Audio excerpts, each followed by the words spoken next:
Hi, everyone. Good afternoon. This is Anna Edwards, co-founder and chief advocacy officer at Whiteboard Advisors. We're an education policy research, strategic communications, and advocacy firm in DC, and are thrilled to join you today with Dr. Stephen Gehring and Dr. Brent Osborne in partnership with Washington State OSPI to talk about a really exciting schedule. Many people might not even realize how exciting this topic is on scheduling, but as we are reflecting on this conversation today about the shift to strategic scheduling, realize that pretty much every education initiative that people are talking about right now, from high dosage tutoring to computer science course access to teacher planning time, really hinges on the master schedule. So very excited to talk with you all today about the ways that Washington State and OSPI are supporting states and districts in shifting to using the schedule in the most high value and optimized way possible. And we're seeing this across the country in other states and districts as well. As we know, it's critical that we evaluate simplifying the complicated scheduling process and providing opportunities for all students to access advanced courses that are really important to fulfilling their career and lifetime ambitions. So with that, I'm very thrilled to introduce you to our panelists today, Dr. Stephen Gehring, Chief Academic Officer in Residence at ABLE. He's a former Chief Academic Officer for Spokane Public Schools and veteran educator. During his service in school districts, he was an award-winning principal, received the Golden Apple Award in Washington State, and is presented at local and national conferences all over the US. Stephen entered American education through Teach for America in the Rio Grande Valley, where he was named Teacher of the Year for his school and district. After teaching and coaching in Texas, he attended graduate school at Harvard and got his doctorate from the University of Washington. He is currently a member of the thought leadership team at ABLE. Brent Osborne is a principal at Lakeside High School. He's been there for 15 years, the last 12 at Lakeside in 9 Mile Falls, Washington. Lakeside has been recognized for excellence in inclusionary practices and academic rigor. Lakeside has been active in removing barriers to access and opportunity for all students. Brent currently serves as the president of the Association of Washington School Principals. And in our planning call last week, I learned about how he's taking a very proactive role in working with his staff on optimizing the schedule for their students. We were supposed to be joined by Dr. Tammy Camel today, former superintendent of Federal Way. She might be joining us in a little bit, but excited to go ahead and get the conversation going. And Stephen has actually prepared some framing slides to just set the stage for what we're seeing in Washington State and around the country. And again, just want to thank Washington OSPI for bringing us all together. So with that, Stephen, I'd love to hand it over to you to tell us a little bit about what you're seeing in Washington and around the country. Just making sure, is it sharing, Anna? It is, yes. Looks great. Okay, great. Just wanted to make sure. And again, I want to echo what Anna said and really thank OSPI, the Office of Superintendent of Public Instruction, for their partnership and sponsorship with this work. So just have a few slides to set the context for this conversation today. And this first one, I think, really captures many folks, particularly at this time of year, when you hear the word scheduling, really associate scheduling with a technical task that needs to be completed each spring. And we're really trying to shift the conversation and really reframe the thinking around scheduling so that it's a much more strategic conversation. 80% of our budgets in education are invested in people. And one of the most incredible resources we have is how are we deploying those teachers, those courses, and which courses students are in. We know that the classes students take is one of the biggest predictors of students' post-secondary success, whether they're pursuing college or career pursuits. So the schedule is an incredibly important tactical tool, and really also want to shift the thinking to it being a year-round process. I have a graphic here with just a couple mindset shifts. On the left, you'll see traditional scheduling or tactical scheduling is often how scheduling is viewed. And we're really trying to shift the rest of the conversation today that we'll be having with you all is really trying to shift us towards strategic scheduling. Traditional scheduling is often focused on high school graduation requirements. Students often do a transcript evaluation, make sure that they've met all the graduation requirements. And then once they're done, oftentimes they take that senior year off, really take the foot off the gas pedal. Strategic scheduling is really thinking about students' college and career readiness and moving beyond high school graduation. Yes, high school graduation is a necessary part to get to their post-secondary pursuits, but it's not sufficient. Also, as I mentioned, really trying to shift it towards a year-round process. The next one around the priorities, when you think about who is actually working on the schedule, you can often tell the school's priorities on two things. First of all, what is in the schedule, and what actually makes the schedule in terms of the classes that are offered and who's accessing those, and then who's working on it. In many schools, it surprises me, around the country, talk to many principals, they delegate the task to sometimes classified employees do an amazing job creating the schedule, but they delegate the task down the hall and really don't see the major importance of the schedule. If it's a strategic scheduler, a school or a district that really has that as their priority, the principal, the assistant principals, the team is actively involved, is monitoring the data all the way through, and is making sure that it's supporting their strategic plan and initiatives. The last two, in terms of outcomes, again, oftentimes when you think about traditional scheduling or tactical scheduling, we just need to get students in classes. Sometimes it's around behavior management. We just want the first day of school to start, make sure all the students are in class, and we don't have to have anybody in the hall, or we just want to make sure we get all of our state funding. Strategic scheduling is a major shift away from that. It's really making sure that every single student is taking as rigorous, as intense of courses as possible, accessing those stretch classes, and is taking coursework that will prepare them for their post-secondary aspirations. And then the last one here is these hallmarks of course taking and tactical scheduling versus strategic. Oftentimes in tactical or traditional scheduling, you get hundreds of students. I've seen schools still do this, where hundreds of students come down to the theater, 400 juniors at the same time. Maybe somebody gives a half-hour PowerPoint, they pass out the papers, students choose their classes, and you move on. Strategic scheduling is a small group, individual, one-on-one. Students get feedback. Students are encouraged to access stretch courses, a total different mindset shift, making sure that all students and families have access to the information necessary in order to choose their schedules. And when you don't see the data playing out that way, when you see wide disparities in your data, strategic schedulers do targeted recruitment, and they reach out to families, they meet with students, and they ensure that all families, all students are able to access the courses necessary for their post-secondary success. Passive schedulers sometimes see the numbers, see wide disparities, and just move forward with the tactical schedule. At ABLE, we have a 7-phase process that we encourage schools and districts to think about. Starting at phase 1, every school, every district should analyze their data on a yearly basis, know exactly where their resources are going, and be able to set goals. It is critical. Again, 80% of our budget is here. Very, very little of our money is in discretionary dollars. So it's critical to have a yearly process in that phase 1 where you're analyzing your data and you're setting goals about what you're trying to achieve around students' college and career readiness. There's also, after that, there's also this continual work around partnering with staff, students, community members, really building mindsets and making sure all families have the requisite background knowledge in order to make decisions about their course requests. Families who have had members who have already attended post-secondary bring lots of background information and knowledge to the kitchen table, to their conversations. We want to make sure all students and families have access to the same information as they choose their courses. Why would you choose a 4th year of math if it's not a graduation requirement?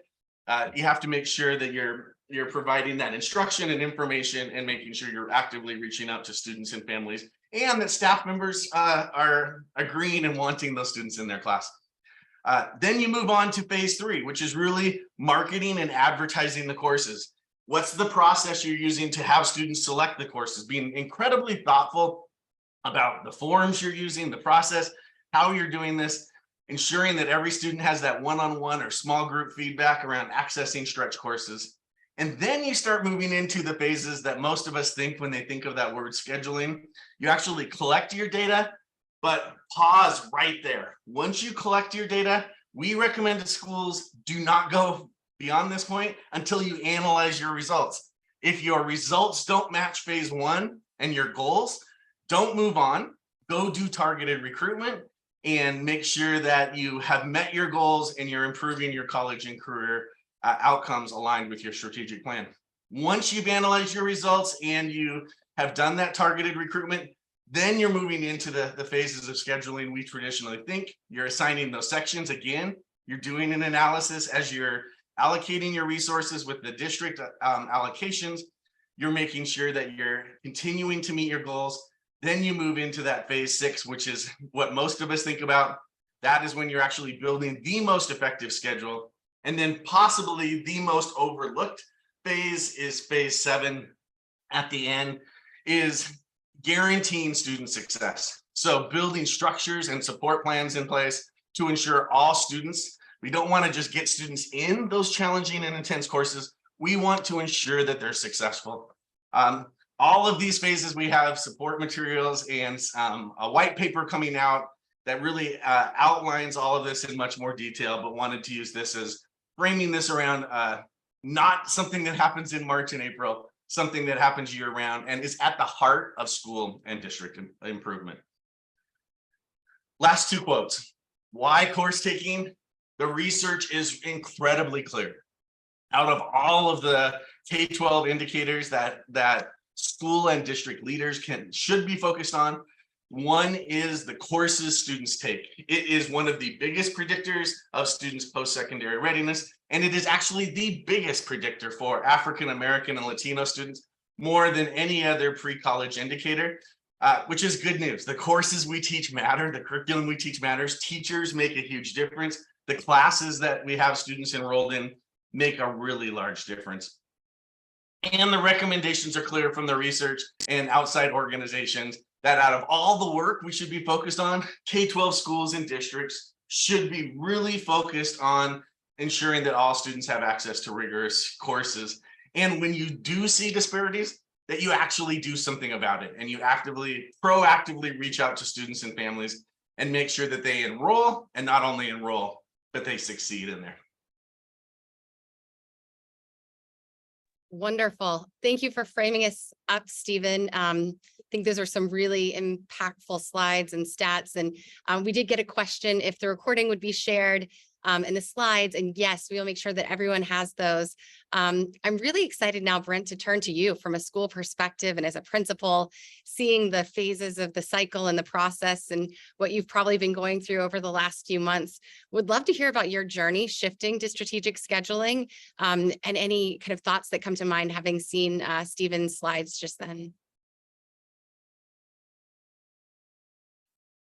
Oh, there we go. Perfect. Dreaded mute button. So yeah, so I think all principals strategically plan in some aspect, and what I think this brings is a level of organization to your thought processes, brings it to more of a team approach, and so that's really what we wanted to do within our system, is kind of bring everything to the front and to really look at what it means to schedule. So and echoing a lot of what Stephen said, you have to take a hard look at your master schedule and understand that when you look at that piece of paper in the end, because that's what it looks like, it should reflect what you believe, right?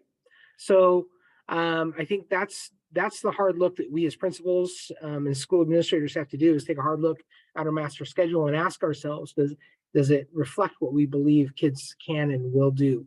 And so that's what we wanted to do with ABLE and with looking at our data. We've been working on it a long time, but we really needed to take a hard look at it. So some of the things that Stephen mentioned was the processes we run kids through in these systems that we put in place have to be really looked at a person level. So that's some of the things we did. So we revamped registration process to make it simpler for kids. to understand the process. And what Stephen talked about with the one-on-one, that's something we've always done, but we really just amped it up, right? So we have an advisory program in our school, and we use that as a vehicle for registration. So there's more meaningful one-on-one conversations with an adult. In addition, we also wanted consistency of message. So that's the downside when you spread it amongst your adults, is the message consistent? So with me and my team, we created videos specific for each grade level that gave a consistent message that then the teacher in the advisory program could feed off of to finish the registration process. So you can put in that message, what is it?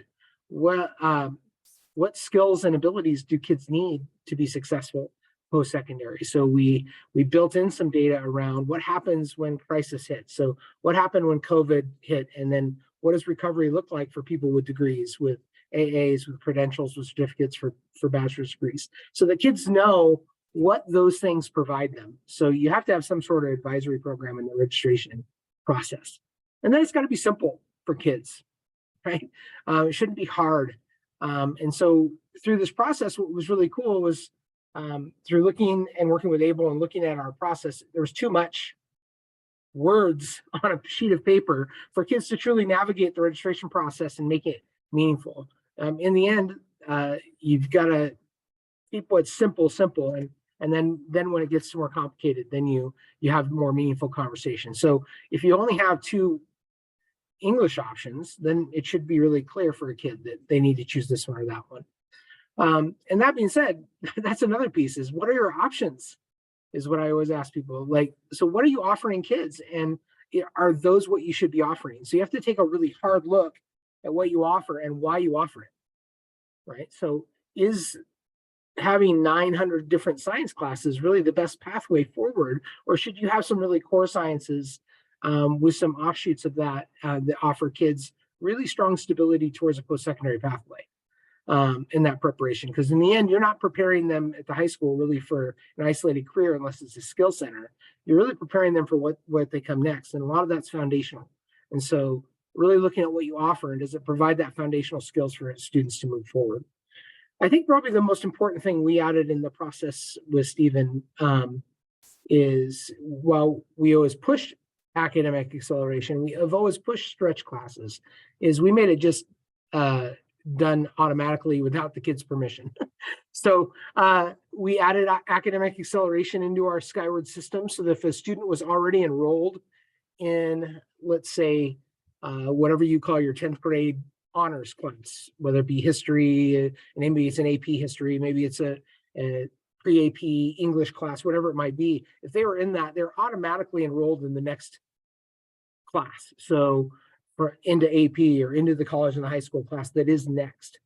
So regardless of what they circled on the registration form, that student was automatically placed in the next rigorous course. And so what we did in doing that is you flip the conversation. And so maybe before in your systems, students chose classes, and maybe they were in an honors class as a 10th grader, and then as a junior, they chose not to. And so you had to then go have a conversation with that kid or student and explain, ask them why, and what are here are the benefits of this great college and high school or AP class that you should be doing, and try to convince them that that's what they should be doing and why. We flip that conversation. Now they have to come to us and explain to us why they don't want to be in it. And so then we have a really meaningful conversation about what the benefits are, and it's an opt-out versus an opt-in. So we just flip the script, and I think it provides a much more meaningful conversation about the pros and cons, but also can lead to some other great discussions about the students and their anxiety level, stress, and all of those things that go into that. So I think that was really impactful, and it really changed our numbers when we looked at our results. That was probably the biggest push, is we just made it easy for kids to just continue to push. But at the same time, then the last thing that I think Stephen wrote on, and that last thing on the slide, while it's so big, what are the supports that we put in place for kids that have pushed themselves and have chosen this more rigorous path? And that's the challenge I think that we all face as school administrators with those system changes, is now kids have responded. Kids respond, they take harder classes. They're very resilient. They're very They want the best for themselves, and so they'll take those challenges when they trust those adults that advise them. So now, how do you support them in those challenges? And that's the hard part. We have some systems in place, but it's not perfect. But that's the part I'm worried about. As we continue to move forward, we were doing really great before, and now we're up even higher. So what do those support systems look like? So I feel like I'm talking too much, but Yeah, no, incredible. It's like bringing the slides to life. You mentioned kind of building the capacity of the adults that are advising the students. It's the flipped script in terms of how you're advising them to take more rigorous pathways. What kind of training did you provide to the counselors to handle those conversations differently, and to probably get some questions from parents too about that's a great. Yeah, I think, Anna, the first part of that question is really powerful in this. What did you do with the counselors? And I think that's one of the biggest mistakes that school leaders might do, is put it on the counselors. You need to put it on your team, right? Yeah. Everybody's got to believe.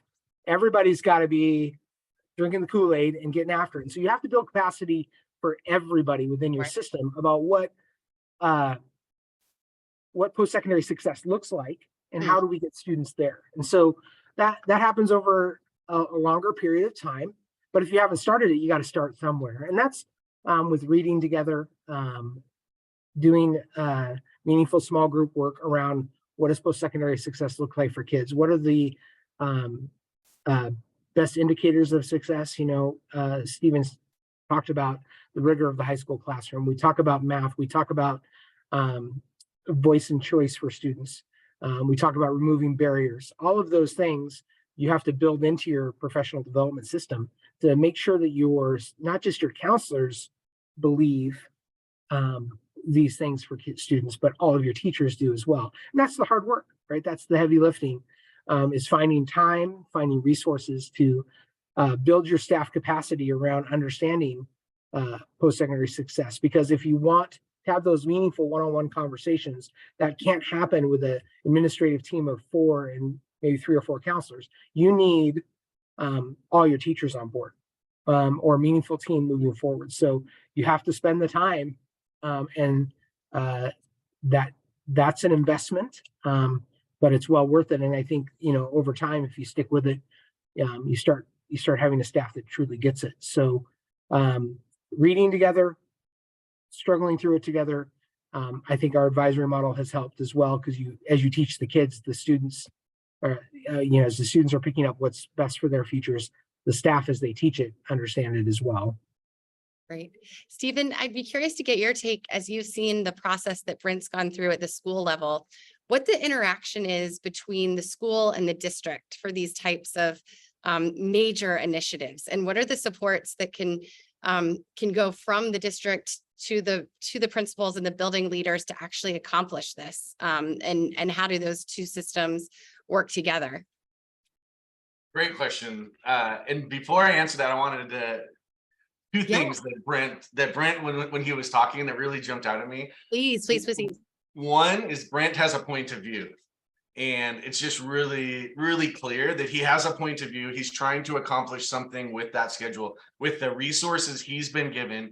It's really clear that he has a point of view that he's trying to implement, and he's actively monitoring his data to see if that's happening. I have to be totally honest. My first couple of years as an administrator, I had absolutely no point of view. I was doing really, really innovative things. Like, I'll age myself. In the 90s, we had online registration with students choosing not only their courses, but they were choosing their teachers and their periods. Like, they were choosing 4th period English with Mr. Osborne and signing up. And we had cool processes, but I had no point of view other than just getting them a full schedule.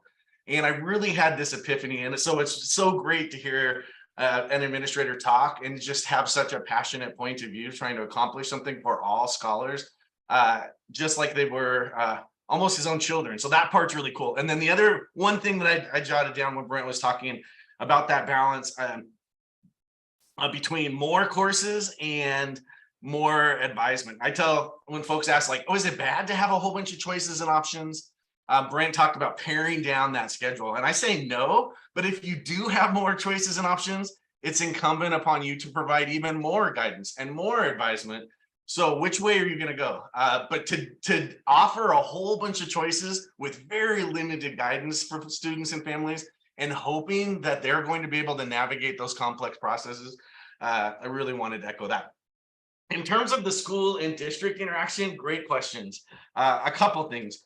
One, it's a partnership.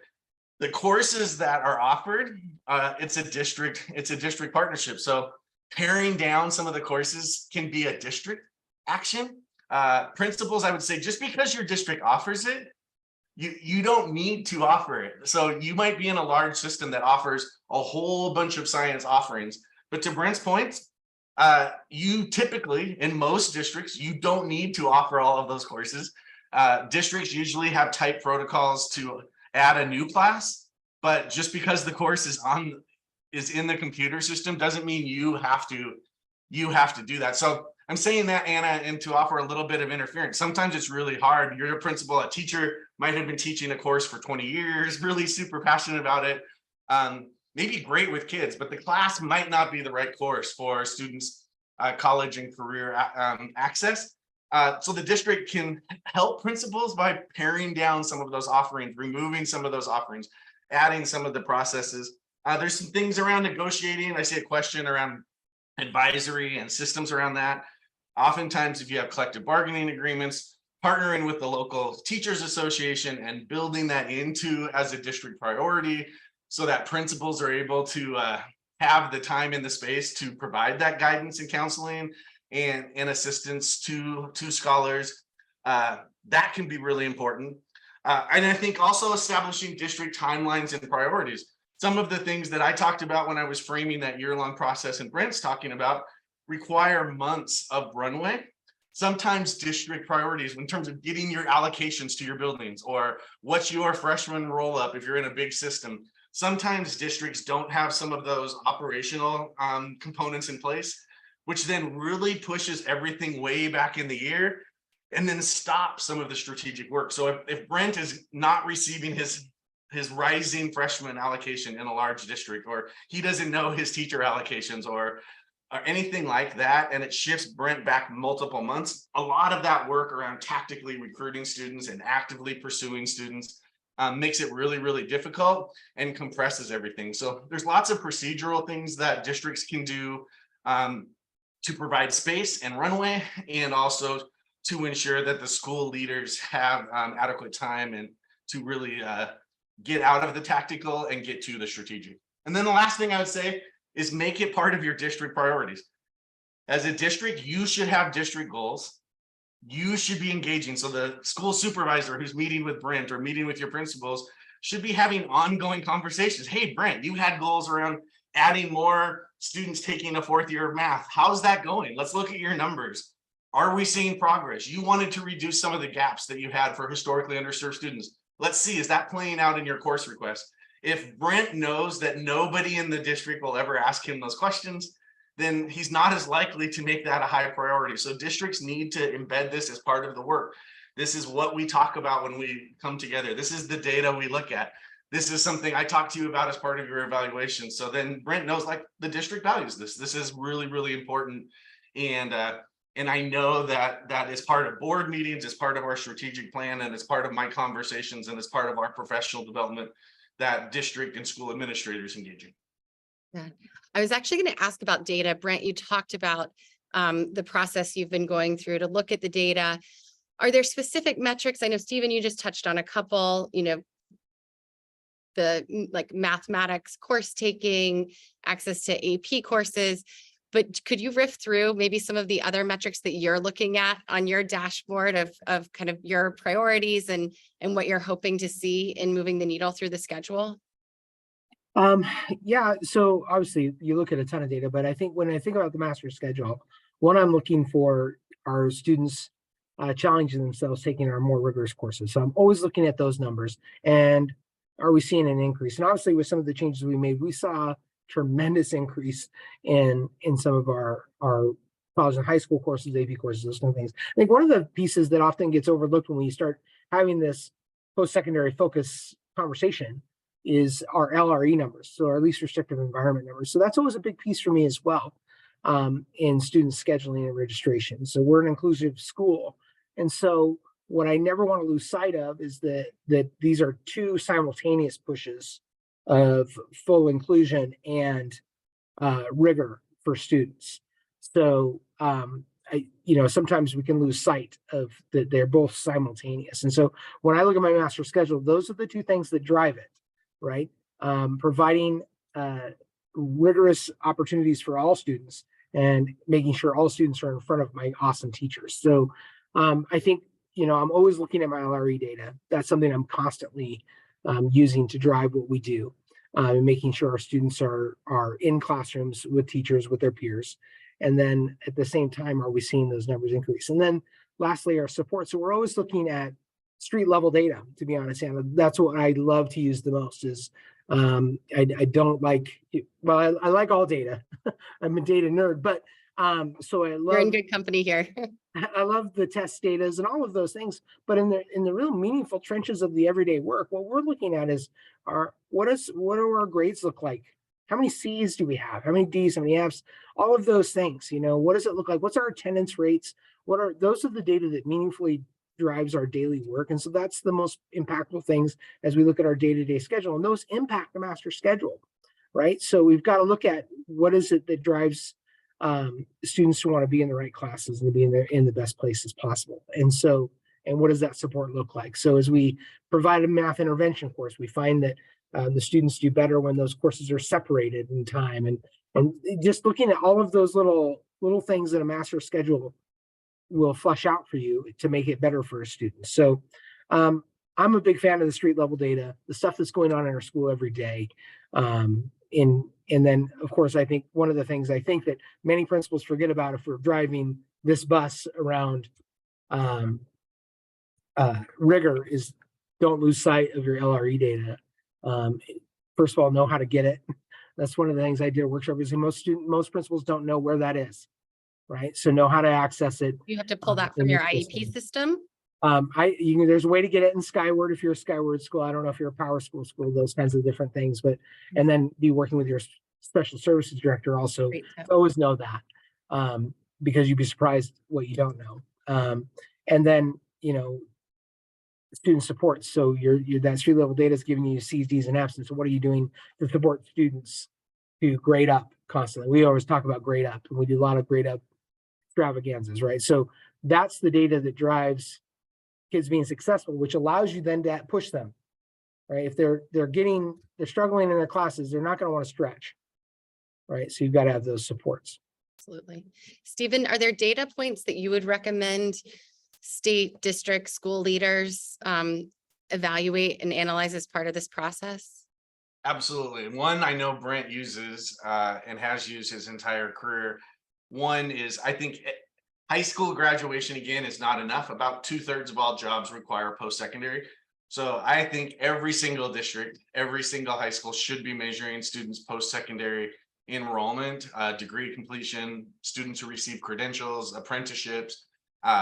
So again, you can access that through like National Student Clearinghouse, through other means. Washington State has some great resources that every high school has access in a public dashboard, but you should know where your scholars are going. Are they successful? Are they enrolling? Which schools are they going to? Are they coming? Are they making it to their second year? That is critical lagging data. Not saying lagging in any pejorative. It's happening after your work with them in the K-12, but you should know, are they successful? And then shifting to leading data that you can influence at the school site. One, Brent talked a lot about course rigor and course intensity. So having some way to measure, are students accessing those stretch courses? Are they adequately prepared beyond your high school grad requirements? Brent did a great job of talking about those. Other data points is that the research really recommends is also looking at CTE course taking and really trying to make sure that students, when they are taking CTE classes, coupled with that, so the research there is you should be monitoring, are students accessing core rigor in math, English, science, social studies, world language, and then in CTE, trying to prevent as much of the scattershot dabbling approach where student takes a cooking class here and a computer course over here, and then maybe does an agriculture course, really trying to get students to go in depth in their CTE course taking, coupled with that rigorous academic core. That's some of the best practices around leading data around your schedule that everybody should be monitoring. And then Brent said it multiple times, you should always have an equity look. So is your schedule playing out the same for students on free and reduced lunch? Do those families have, are they choosing the same courses? And if not, why is that? What about students in it with an IEP Brent talked about? What about your EL students? What about, we're seeing, Anna, really interesting data where girls are significantly outpacing boys all across the country, sometimes taking coursework 20-30% gaps between girls and boys, where girls are much more likely to sign up for rigorous courses. And then always by race and ethnicity, making sure that, again, do all families have the same information as they navigate our course offerings? And if we see large disparities, why is that? And not just relying on the numbers and said, well, the catalog was there, anybody could have signed up. Well, if they didn't sign up, why is that? And what can we do to make sure that every family has the same information, feels welcome, and is accessing courses that align with their post-secondary plans and aspirations? Absolutely. I'd be curious to know from an implementation standpoint. So in looking at the data, figuring out what changes you need to make, and then starting to do that change management process, what are the challenges in doing this? I mean, it almost seems obvious, like, of course, it should be this easy, but we know it's not, because these structures and systems have been in place for a long time. And so would love for you all, maybe Brent, you could start with just some of the biggest challenges you experienced in making this shift and how you've overcome them. Yeah, I'll talk about a couple of old ones that I made early on in my career, and then more recent was the most recent ABLE data. But, when I first started being a principal, the students gain when they're in a class with a great teacher doing great stuff. A TA is not gaining anything, right? So if you have stuff like that in your systems, you need to get rid of it. Being a TA, being early release, late arrival, kids learn when they're in school.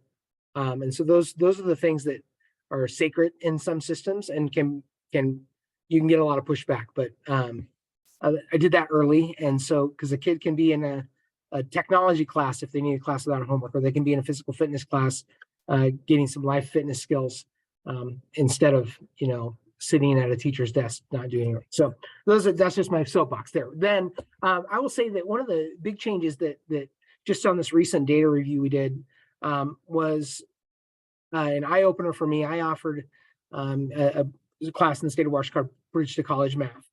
And at no point in that did I ever reflect on that it's truly just a repeater class. It's really Algebra 2 again. And I don't believe in that. I never believed in repeaters. And so I was personally hurt by the fact that I had that. I'll be honest. And so we dove in as a math team, and we made some really meaningful, hard changes around that course. And we're moving away from it into more of a logic class, math reasoning through Eastern, looking at how we can also incorporate some financial algebra into it as well. So making a completely different course for students that would have went that pathway. They can still get the benefits of what they need for their graduation, but still move forward in math skills, learning new math skills, and do. So I think, but that's hard conversation, because now you're bringing in teachers that teach it, a math departments that have had it, a state system that exists, and looking at doing it completely different. So we had to kind of blow that up and redo it, and it's taken some work. And then the other side of that is looking at where our kids are finishing in math, and knowing that kids come to your systems in high school already at a math level. And so what are those conversations you're having with the district and with the middle schools and the fifth grade level math? So what are those systems conversations? So we've had to do a lot of hard work and have some tough conversations with our systems, how kids are selected into advanced math, what are the on-ramps and off-ramps for mathematics in our districts? And that's been a hard one in our district, right? Some old school, You're not alone. I think nationally, about behavior. A lot of behavior is used to determine what level a math kid is instead of their math. And so that's been a big tackle for us through this system. And when you look at the correlation between success in algebra and graduation rates, that's clearly huge opportunity to do more and help students there. Stephen, I'd be curious to get your take. Are you seeing these similar challenges with math around the country? What other challenges are you seeing that you're helping districts work through? Yeah, I think, Anna, to your point, it's one, the schools have histories and traditions. So often you step in as a principal, and again, a course maybe has been in existence for 20 years, or a staff member has been teaching a class, or they helped design the course.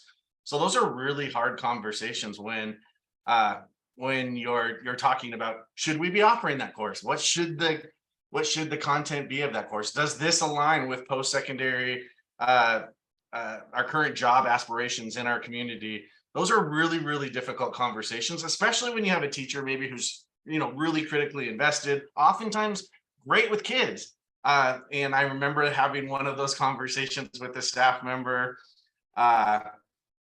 It looked like a really fun class. There was hundreds of students taking it. And it just got really, really difficult for having this.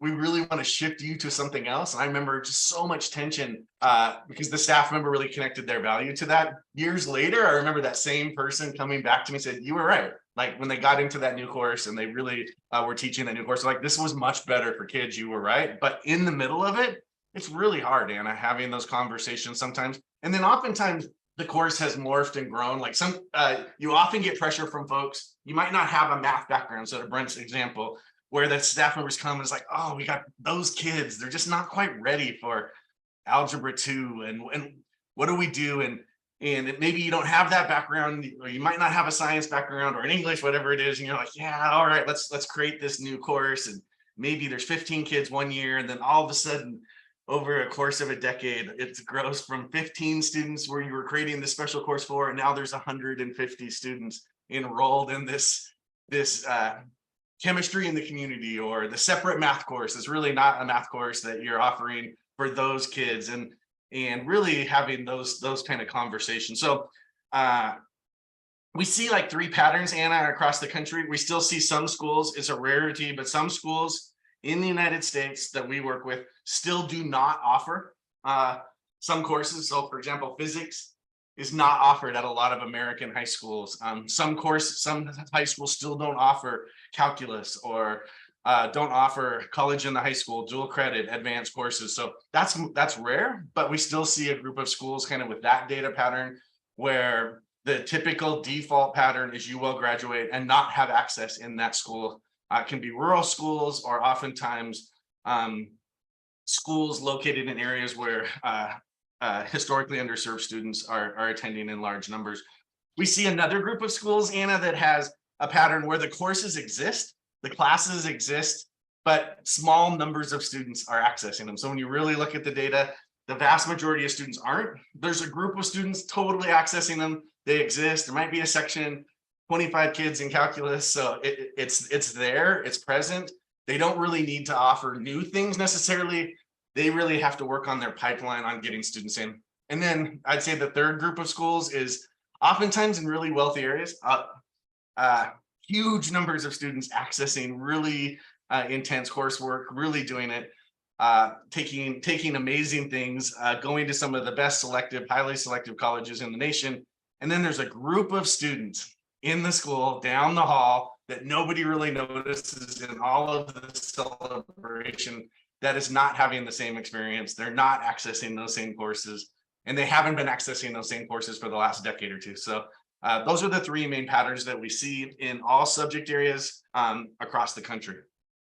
Brent, I'd love for you to talk a little bit about the unique dynamics in a smaller district with regard to scheduling and singletons, and kind of how you arrange resources, in light of staff shortages and just other unique challenges that you might experience.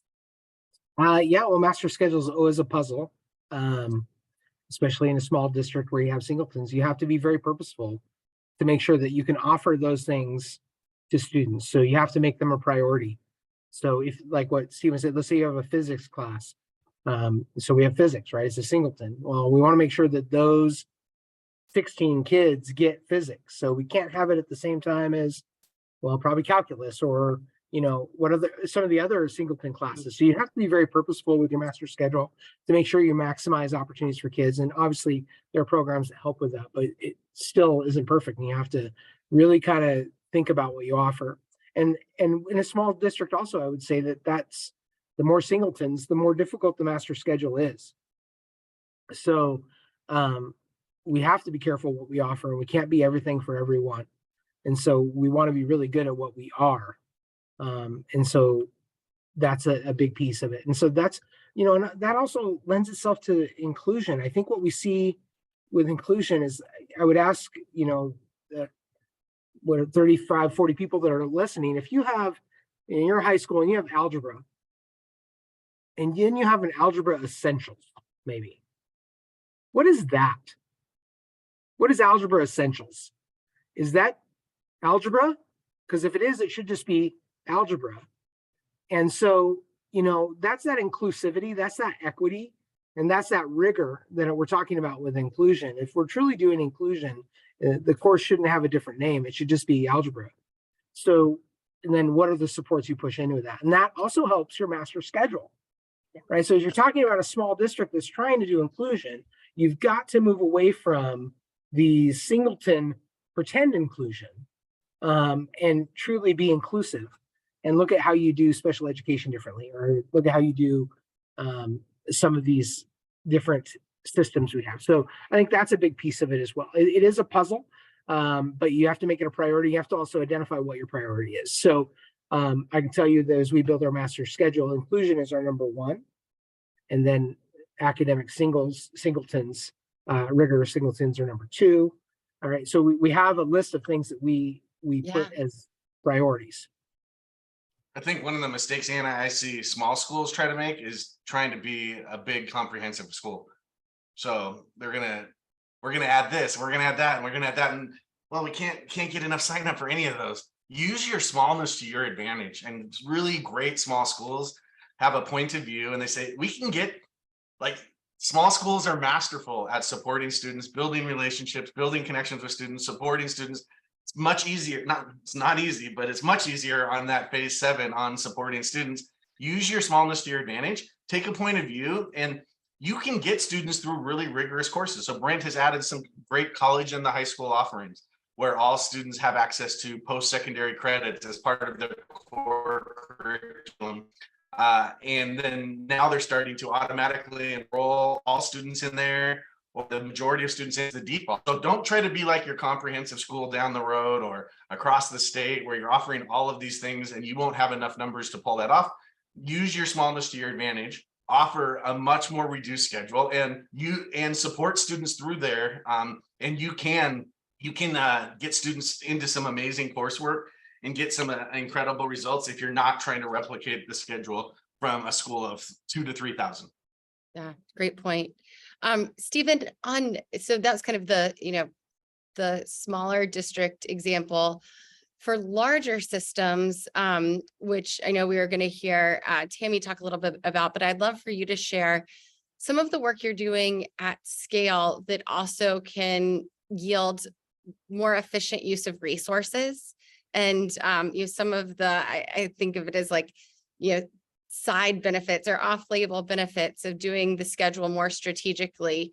And I know a bunch of district leaders are looking at a post-September 2024 world where there might not be ESSER funding and some of the other funding sources that have been available the last couple of years. How do you think the schedule can drive not only better outcomes for students, which Brent has clearly pointed to and you have, but also more efficient operations of the system as a whole? Great. Couple things jumping out. One, I'll reiterate from earlier, is this active versus passive scheduling. And I am a huge believer in that. And for example, some schools will or I see some potential will be like, oh, 14 students signed up for French 4. What do? We don't have enough money from the district. They're either telling the families we can't offer French 4. The families go to the school board, they complain. creates this real bad tension where they're at the board, like, why are you not offering French 4? And then you're either offering it and then having really large class size in your others. There's ways around that. Actively recruit students into the class. You have 16 kids in physics, go find 14 more and fill the course up. Is that hard work? Yes, that's active scheduling in strategic scheduling, but go find a group of students and say, hey, Brent, you should really access this stretch class. Like you're a great student. I know you can do it. Teachers with relationships, adults with those relationships can do that. So I'd say every school, every district is at times offering inefficient courses because they're just getting the numbers straight from the students. And then they're in this dilemma. When you see the numbers aren't working, look at your priorities and goals and then go fill that class up. So lots of ways to use existing resources if you're willing. And I'd say you also have to build in the time to do that. So when we laid out that timeline, if you have to back up your process to allow that kind of work to take place. If everything's happening in May, you will not be able to do that kind of targeted recruitment. And then you kind of have that budget crisis. There's other things too at scale that districts can do. Like one example is some districts in large systems have the ability to have students move between schools and access courses. They can take an incredible teacher, offer an online course where the course is piped in. We've even seen that in Washington State into rural schools where there's been some great work with computer science. Schools don't have staff to offer, they can't hire a computer science teacher. It's offered at a large school where they have a master teacher. We can use some of the benefits of the internet, pipe that course in with an adult there. All students can get access to a computer science course in rural schools and in large districts. So large districts can leverage their size and resources. They have mentor teachers to assist. They have ability to offer some of those courses.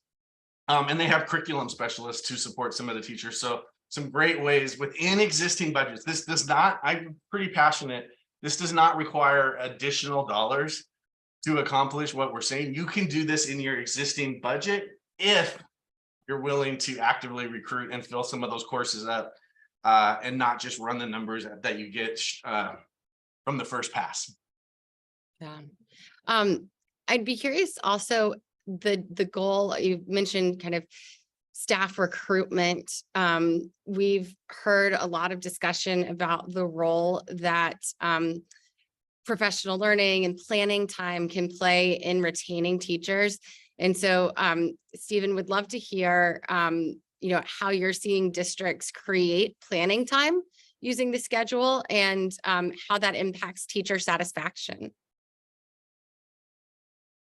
Absolutely. In that phase 6, it's really important when you're building the schedule to really look at teacher workload.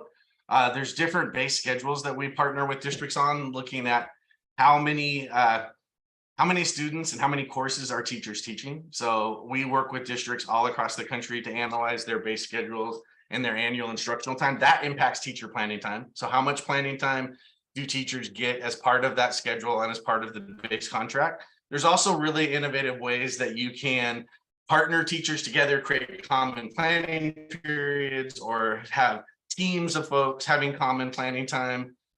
We also do some really innovative work with districts on having some, particularly middle schools, but we've seen this with high schools and elementary, where they have teams of teachers coming in to offer. I saw a question on financial literacy or offer some sort of elective where they have a group of teachers come in. Large districts can do that, teach that. Those teachers get some extended planning time together, sometimes for a couple of weeks or a long period of time to really engage in a PLC and then come back to the classroom. So there's lots of different models we see from the base schedule, coordinating teachers having common planning time together, and then also really innovative options where a group of adults are coming in, offering a health curriculum, offering a financial literacy curriculum, offering some sort of important program, which then frees up a group of teachers to engage in some extended planning time. And then other districts are also extending contracts, finding ways to have teachers have time before school, after school, and into the summer. Would love to come back to the question you alluded to it in the chat about financial literacy. And Brent, I know that there are other courses that the state is prioritized in Washington, like computer science, which we've talked about as well. Would be curious your take on this question for Michigan about the growth of financial literacy within math, or other courses that become requirements impact the scheduling puzzle and what a principal has to fit in for students' graduation. Yeah, that's a tough one, because every school does their own unique systems. In our school, we require all students to take economics. We're one of the few schools around that do require that. We're 6-period day, 24 credits for graduation. So it's tight. So we take elective away and we require economics, because we build the high school and beyond plan in our economics class. So it also handles that, handles personal finance, handles general economics as well. So we've built it in, and it's actually a dual credit as well. So it's articulated with 5 free credits from the community college for Econ 100. So it kind of hits everything. And so I think every school has to find its own unique way to build financial literacy in. I know that we used to do it in advisory as well. But there's ways to build those things in. And I'm always looking to partner those unique things that every state has that comes in. You have great courses that I think you can partner within. So what do you use the different courses to meet those needs? And I think without losing the fidelity of the course, you can add some of those little systems, high school and beyond plan, financial literacy, some of the other things that comes from our different state legislators that in their wisdom believe has to be covered in school. So you use your current systems without having to create a new class or a thing that maybe doesn't have the rigor that you want. But high school and beyond plan is super valuable because it hits all of those things Stephen's talking about. We're talking about students going into post-secondary. They've got to have a clear plan. You've got to have a system built into your master schedule that disseminates that information, because there's no one class typically in a kid's 4 years of high school that they can fill in that's just about getting ready for college or credentials, or what is a credential and what's how do I become a welder? But there's no class for that. So how do you build that into your systems? Is it an advisory? Are there certain courses at every grade level that hit different pieces of that? So that's got to be part of that master schedule plan too. I like the system of building it in within the current framework you have, so you don't have to create something new, but you've got to find a way to do those things. Let me, 2 things really quick. I know Brent touched on, first of all, is it its own separate course? So when Brent was talking about, like, do we place it in economics? So one of the things I would say to that individual is it might be an incredibly powerful course. And then you have to ask, is it math? Is it post-secondary preparatory math? And you could say, yes, it's a powerful course and it's math, or it might be like a great course, but it might not be math. And you might, like Brent said, they placed it in their social studies. So you really have to have hard conversations. Are we putting our students at a disadvantage, not by taking the course, but calling it math and then hurting their post-secondary? And then the second question, Brent said, well, maybe it's not a course. If it's not a full course, but it's important content, can we embed it in another course? Can we find a different way to deliver it? There's innovative schedules you can do where you can offer something. So oftentimes schools think, oh, it has to be offered 180 days, 1 whole credit. And then oftentimes it takes a full elective. If it's not worthy of a full credit, find a different delivery mechanism through innovative scheduling, a different vehicle to make sure you pass that information along. So I think there's a couple different ways of approaching it, but I see a lot of folks just replacing that math.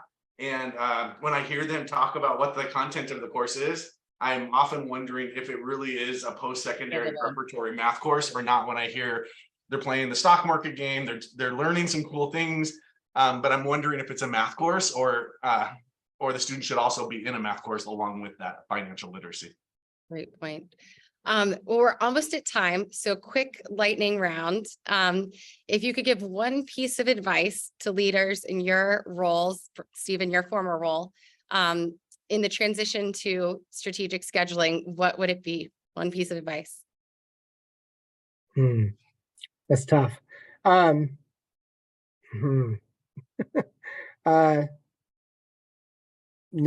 your school, right? Know your data. Know your master schedule should reflect what BC. You should know what percentage of your kids are accessing your rigorous pathway, and And then, you're at the same time know what your inclusion rates are and how kids are accessing content. You have to know.